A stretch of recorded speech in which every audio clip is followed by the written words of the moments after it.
Hello students, good morning. BA first year की class में स्वागत है आप सभी का। तो हमने पिछले वीडियो में सौर मंडल का अध्ययन किया था। आज हम पृथ्वी की उत्पत्ति से संबंधित विभिन्न विद्वानों के सिद्धांतों का अध्ययन करेंगे। तो पृथ्वी की उत्पत्ति से संबंधित सिद्धांत सर्वप्रथम फ्रांसीसी विद्वान कास्ते द बफर ने 1749 में दिया था। ठीक है, पृथ्वी की उत्पत्ति, ओरिजिन ऑफ अर्थ। ठीक है, इसमें महत्वपूर्ण है ये कि पृथ्वी की उत्पत्ति से संबंधित सर्वप्रथम सिद्धांत, ठीक है, इसको परिकल्पना कहेंगे अपने। सर्वप्रथम परिकल्पना फ्रांसीसी विद्वान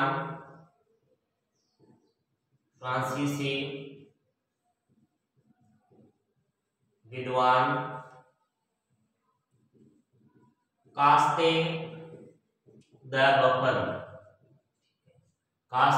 बफर ने 1749 में दिया था।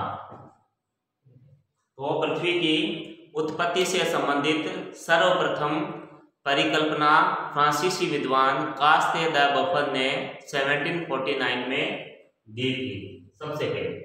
ठीक है, इन्होंने इनकी जो परिकल्पना है, ठीक है, वो धूमकेतु परिकल्पना कहलाती है। धूमकेतु परिकल्पना कहलाती है। तो वर्तमान समय तक कई विद्वानों ने अपने सिद्धांत दिए हैं, मगर कोई भी सिद्धांत पृथ्वी के उत्पत्ति से संबंधित सटीक अभी तक नहीं बैठा है। ठीक है, परिकल्पनाएं और सिद्धांत जो विद्वान है वो देते जा रहे हैं, मगर अभी तक कोई भी मान्य नहीं है जिसको स्वीकार किया जा सके कि यह सिद्धांत सही है। तो इसमें सिद्धांत है जो दो तरीके से है। विद्वानों के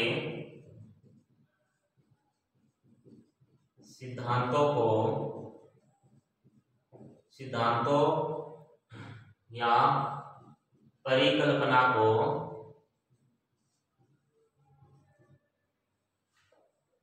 तारों के आधार पर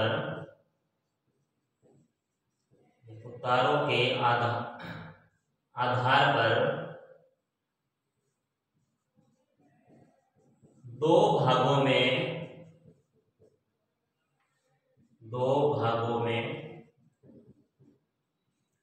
बांटा जाता है।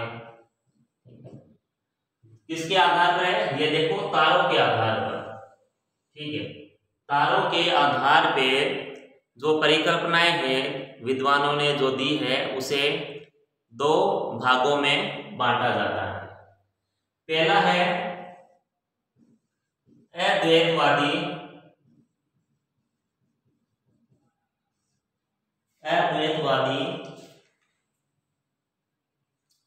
संकल्पना।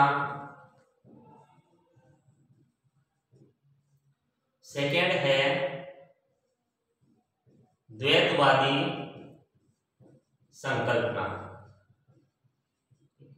तो ये दो तरह की संकल्पनाएं हैं। तो इसमें अद्वैतवादी जो संकल्पना है वो ये कहती है कि पृथ्वी की उत्पत्ति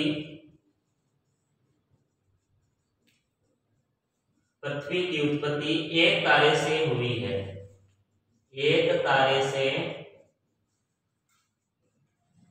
है।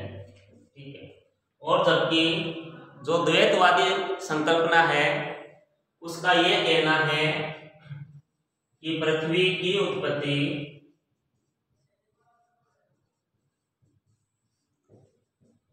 दो तारों से हुई है। दो तारों से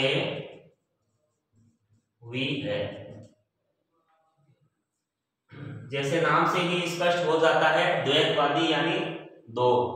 जो द्वैतवादी संकल्पना में जो तारों की जो पृथ्वी की उत्पत्ति है वो दो या दो से अधिक तारों से मानी गई है, जबकि अद्वैतवादी संकल्पना में पृथ्वी की जो उत्पत्ति है वो एक तारे से मानी गई है। अब देखो, जो अद्वैतवादी संकल्पना है, अद्वैतवादी संकल्पना, इसमें देखो एक तो कांट की परिकल्पना है, एक लाप्लास की है, ठीक है। उसके बाद जैसे कास्ता द बफन है, ये कास्ता द बफन इसी श्रेणी में आते हैं, कास्ते द बफन। उसके बाद है इसमें रोस और लाकियर, फिर है रोस और लाकियर। इन विद्वानों की जो परिकल्पनाएं हैं वो अद्वैतवादी संकल्पना कहलाती है। तो देखो, अपने इनमें केवल कांट की और लाप्लास की संकल्पना का अध्ययन करेंगे, ठीक है। ये दो ही महत्वपूर्ण है। तो सबसे पहले हम कांट की संकल्पना को लेते हैं। देखो, कांट जो था यह जर्मनी का दार्शनिक था, ठीक। इसकी संकल्पना का पहले नाम देखते हैं। देखो, कांट की वायवीय, कांट की वायवीय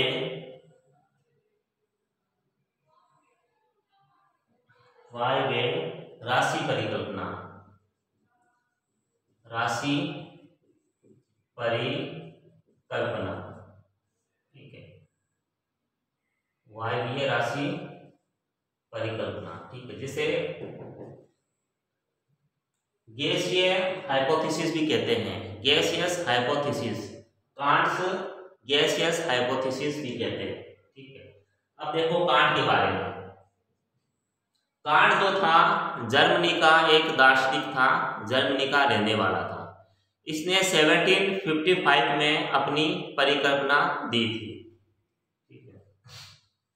देखो पूरा नाम देखो इसका,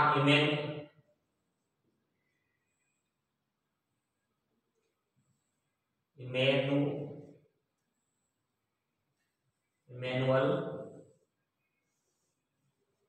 कांट, ठीक है। इसका नाम है इमैनुअल कांट, ठीक है।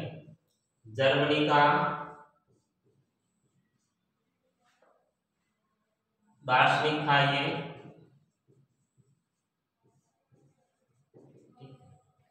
परिकल्पना दी थी इसने अपनी परिकल्पना, ये दी थी 1755 में, 1755 में कांट ने अपनी परिकल्पना दी थी।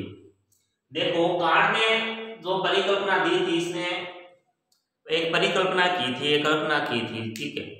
तो उसमें इसने ये माना, कांट ने ये माना था कि अंतरिक्ष में कुछ देवीय पदार्थ है, देवीय पदार्थ या आद्य पदार्थ है, ठीक है।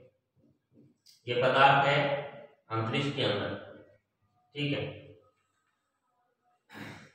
देखो, कांट ने इनको देवीय पदार्थ या आद्य पदार्थ का, ठीक है। ये दो कण आपको दिखाई दे रहे हैं, ये इनको कांट ने देवीय पदार्थ या आद्य पदार्थ कहा था, जो कि अंतरिक्ष में स्थित थे, ठीक है। अब जब ये अंतरिक्ष में थे तो इनकी स्थिति क्या थी? एक तो ये देखो गति रहित थे, गति रहित, ठीक है, शीतल थे, शीतल भी थे और ताप रहित थे, ताप रहित थे, कठोर थे ये, ठीक है, कठोर। गति रहित थे मतलब कि गति नहीं कर रहे थे, शीतल थे, ठंडे थे और कठोर थे, सॉलिड थे, ठीक है, ये पदार्थ। फिर कांट ने कहा इनके अंदर, ठीक है, एक और चीज यहां पहले नोट करते हैं अपने, जो सिद्धांत था कांट का, देखो सिद्धांत या इसकी जो परिकल्पना थी वो न्यूटन के गुरुत्वाकर्षण सिद्धांत पर आधारित थी, ठीक है। न्यूटन ने किया था ना गुरुत्वाकर्षण का सिद्धांत दिया था न्यूटन ने। तो कांट ने कहा कि ये जो आद्य पदार्थ है, ठीक है, इनमें आकर्षण हुआ, आकर्षण, ठीक है, किनमें, आद्य पदार्थ में, जो अभी दूर दूर स्थित है उनमें आकर्षण हुआ, आकर्षण होने से वो सारे आपस में मिल गए, ठीक है, इनमें आपस में मिल गए, इनमें टक्कर हुई, ठीक है, टक्कर हुई आकर्षण के द्वारा, आपस में मिल गए,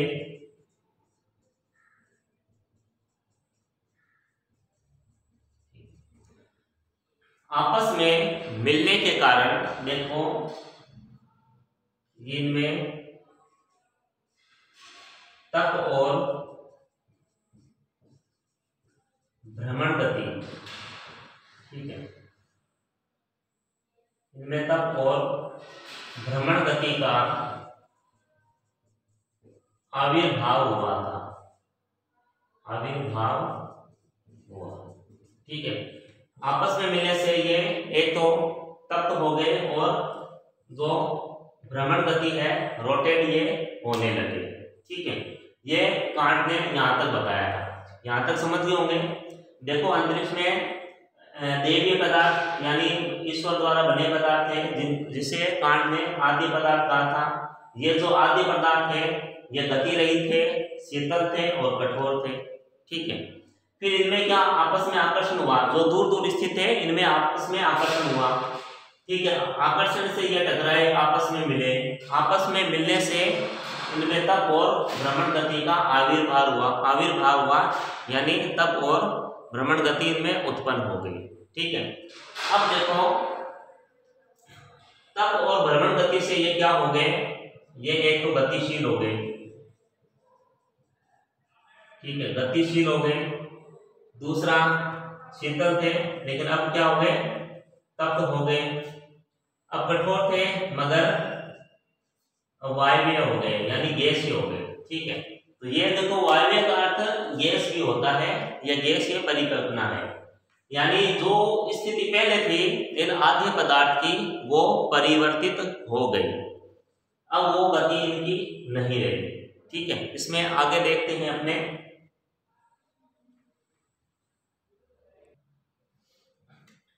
फिर देखो इसमें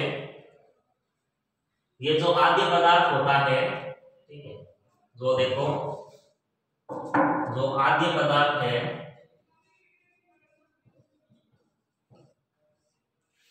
ये क्या है, वायवीय राशि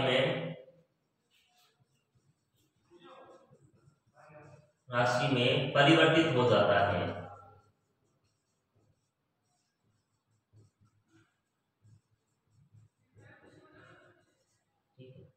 ये जो तप और भ्रमण गति के कारण इसका आविर्भाव होता है और उसके बाद जो आद्य पदार्थ होता है वो वायवीय राशि में परिवर्तित हो जाता है, ठीक है। और जब इस वायवीय राशि में क्या ये भ्रमणशील हो जाती है, भ्रमणशील यानी घूमने लगती है, तो फिर एक निहारिका का निर्माण होता है, निहारिका, ठीक है, निहारिका यानी नेबुला, एक नेबुला का निर्माण होता है। तो नेबुला क्या है, वो भ्रमणशील होती है, ठीक है, घूमती रहती है, ये भ्रमण गति और तप के कारण। तो जैसे नेबुला का निर्माण होता है, जो नेबुला है वो बहुत तेज गति से घूमने लगती है, स्पीड इसकी बहुत तेज हो जाती है नेबुला या निहारिका की। इसकी गति के कारण क्या होता है, इसमें मध्य से क्या उभार उत्पन्न हो जाता है, ठीक है, इसमें गति के कारण जो निहारिका है, जो नेबुला है, उसके मध्य में क्या एक उभार उत्पन्न होता है। इसके उभार उत्पन्न होने से एक छल्ला बाहर निकलता है, ठीक है। उभार देखो सिद्धांत किस पे आधारित है, गुरुत्वाकर्षण शक्ति पे, ठीक है। और उसके बाद क्या करता है, अब ये जो छल्ला बाहर निकल रहा है, ये निकल रहा है अपकेंद्रीय बल के कारण। अपकेंद्रीय बल, अपकेंद्रीय बल यानी केंद्र से बाहर की ओर लगने वाला बल, उसे अपकेंद्रीय बल कहते हैं, ठीक है। तो ये जो निहारिका तेज गति से घूम रही है, ठीक है, तो इस बीच में उभार उत्पन्न हो गया। अब ये देखो उभार है ना, ये भारहीन है ना, तो इसमें देखो गुरुत्वाकर्षण बल कार्य कर रहा है ना अपकेंद्रीय बल, ये भारविहीन हो गया। तो ये क्या है, फिर बाहर निकल गया एक छल्ला,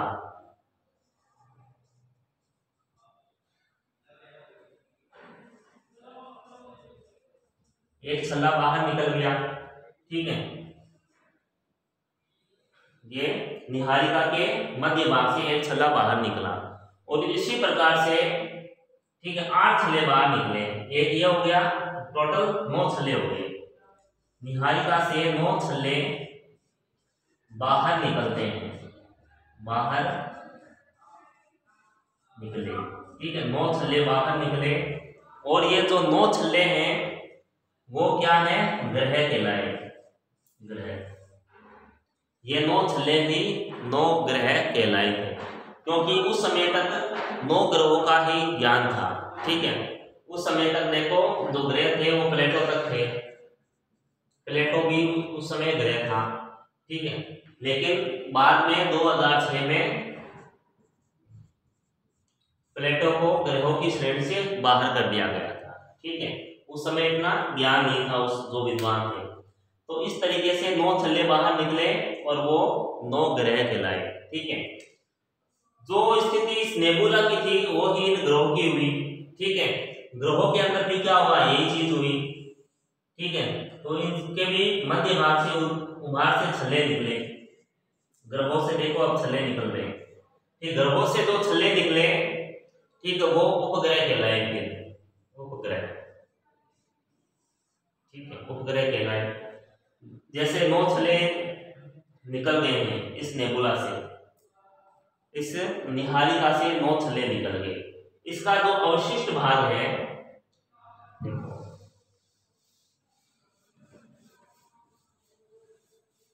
जो निहारिका है, मान लो 9 छल्ले निकल गए हैं इसके, ये बुध, ये शुक्र, ये पृथ्वी, ये फिर मंगल, मंगल देखो शुक्र से भी छोटा है मंगल, ये बृहस्पति हो गया, फिर ये शनि, फिर अरुण, वरुण और यम। उस समय यम जो था वो देखो बुध से भी छोटा था, ठीक है। इस तरीके से ये 9 ग्रह बन गए थे। उसके बाद बचा ये अवशिष्ट भाग, ठीक है, अवशिष्ट भाग जो निहारिका है उसका अवशिष्ट भाग, ये देखो ये सूर्य कहलाया, ठीक है, ये सूर्य कहलाया। तो इस तरीके से देखो जो सौर मंडल है, सौर मंडल की रचना हुई, ठीक है, सौर मंडल की रचना हुई और इसी तरीके से हमारी पृथ्वी की भी रचना होगी, ठीक है। तो ये सिद्धांत है देखो कांट की वायवीय राशि परिकल्पना, ठीक है। एक बार फिर से ये बता देता हूँ, इमैनुअल कांट थे, जर्मनी के दार्शनिक थे, 1755 में अपनी परिकल्पना इन्होंने दी थी, ठीक है। इन्होंने न्यूटन के सिद्धांत है गुरुत्वाकर्षण के सिद्धांत पर यह परिकल्पना आधारित थी। उन्होंने सबसे पहले अंतरिक्ष में देखो दैवीय पदार्थ माने थे। उन्होंने इमेज किया कुछ दैवीय पदार्थ है अंतरिक्ष के अंदर, जिसे इन्होंने आद्य पदार्थ कहा। ठीक है, जो आद्य पदार्थ थे वो देखो गतिहीन, शीतल और कठोर थे। ठीक है, फिर उनमें क्या हुआ, आपस में आकर्षण हुआ। आकर्षण होने से उनमें ताप और भ्रमण गति का आविर्भाव हुआ। उससे क्या हुआ, एक वायवीय राशि, एक वायवीय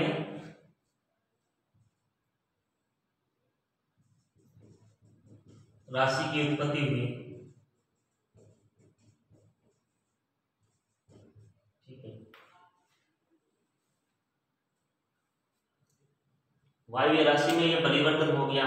ठीक है, फिर इससे क्या, ये ताप और भ्रमण गति के कारण एक निहारिका का निर्माण हुआ। ठीक है, निहारिका या नेबुला का निर्माण हुआ।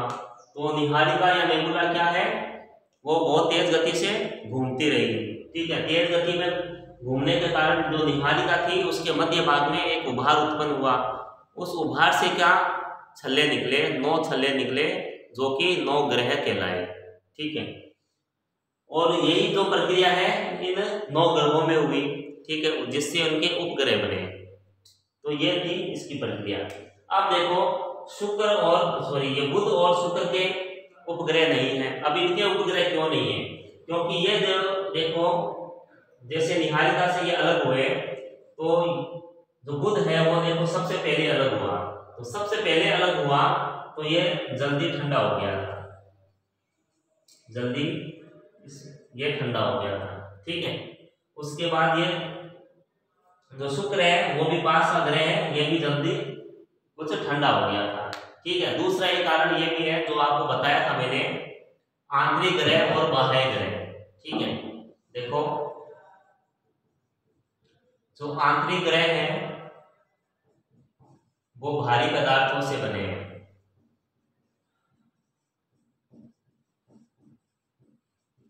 ठीक है, और जबकि बाह्य ग्रह है जो वो गैसीय पदार्थों से बने हैं या हल्के पदार्थों से बने हैं।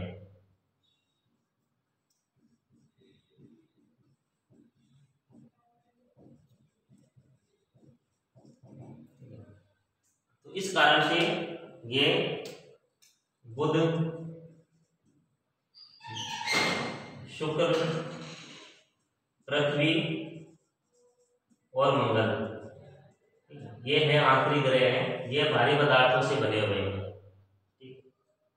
तो ये है वायवीय पदार्थ, ये हल्के ग्रह हैं। तो इनमें देखो घूर्णन अधिक था। ठीक है, तो इनसे सबसे अधिक इनके उपग्रह बने। ठीक है, जबकि जो आंतरिक ग्रह है उनके उपग्रहों की संख्या अधिक नहीं है। पृथ्वी का एक उपग्रह है चंद्रमा, और मंगल के 2 उपग्रह हैं। ठीक है, फेबोस और डिमोस, 2 ही उपग्रह हैं इसके। तो इस तरीके से ये कांट की परिकल्पना थी। ठीक है, उसके बाद देखो कांट की ये जो परिकल्पना है इसकी आलोचना भी की जाती है। आलोचना देखो,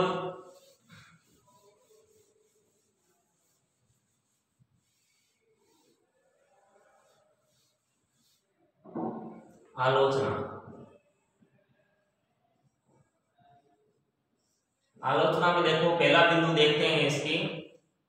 इसमें पहला बिंदु ये है कि जो कण है, जो आद्य पदार्थ है, कणों के टकराव या आकर्षण से जो भ्रमण गति है,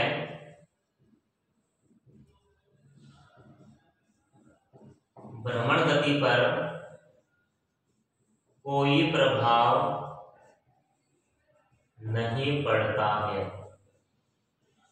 ठीक है, भ्रमण गति पर कोई प्रभाव नहीं पड़ता है। तो इस तरीके से जो निहारिका की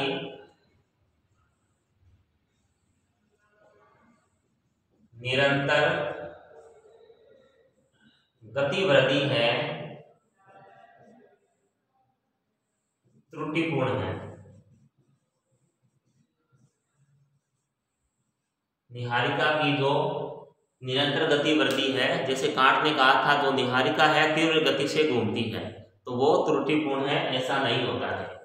दूसरा देखो कारण है इसकी आलोचना का, वो ये है कि एक फिजिक्स का कुछ सिद्धांत है कोणीय आवेग की स्थिरता। कोणीय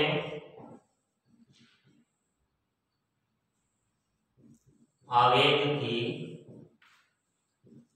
स्थिरता, कोणीय आवेग की स्थिरता, इसके अनुसार देखो ये है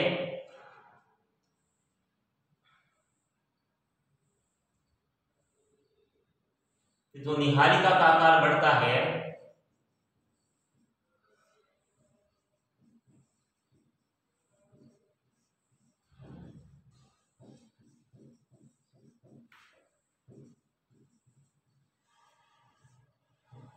कांट ने कहा था कि निहारिका का जैसे आकार बढ़ता है तो जो निहारिका की गति है वो और तेज होती जाती है, मगर इस सिद्धांत के अनुसार निहारिका का आकार बढ़ने से उसकी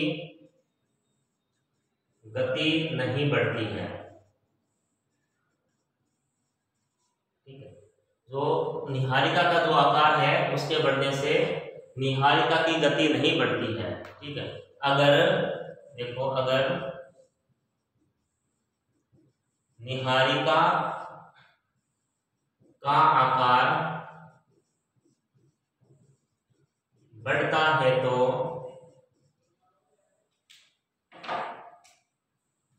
उसकी गति कम होगी। ठीक है, अगर निहारिका का आकार बढ़ रहा है तो उसकी गति तेज नहीं होगी बल्कि कम होगी। अगर निहारिका का आकार घटता है तो उसकी गति तेज होगी। तो ये भी एक आलोचना होती है इसके, क्योंकि कांट ने कहा था निहारिका का जो आकार है वो बढ़ता जाता है, आकार बढ़ने के कारण जो निहारिका है उसकी गति बढ़ती जाती है, मगर जो फिजिक्स है उसका रूल है कोणीय आवेग की स्थिरता। ठीक है, उसके अनुसार जो चीज़ हल्की होती है उसकी गति बढ़ती है और जो चीज़ भारी होती है उसकी गति बढ़ती नहीं है बल्कि कम होती है। ठीक है, तो इस तरीके से ये पृथ्वी की उत्पत्ति में कांट की वायवीय राशि परिकल्पना थी।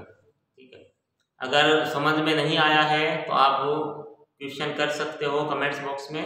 ठीक है, तो कल हम लेंगे लाप्लास की निहारिका परिकल्पना। ठीक है, तब तक घर पे रहे, स्वस्थ रहे और पढ़ते रहे। धन्यवाद।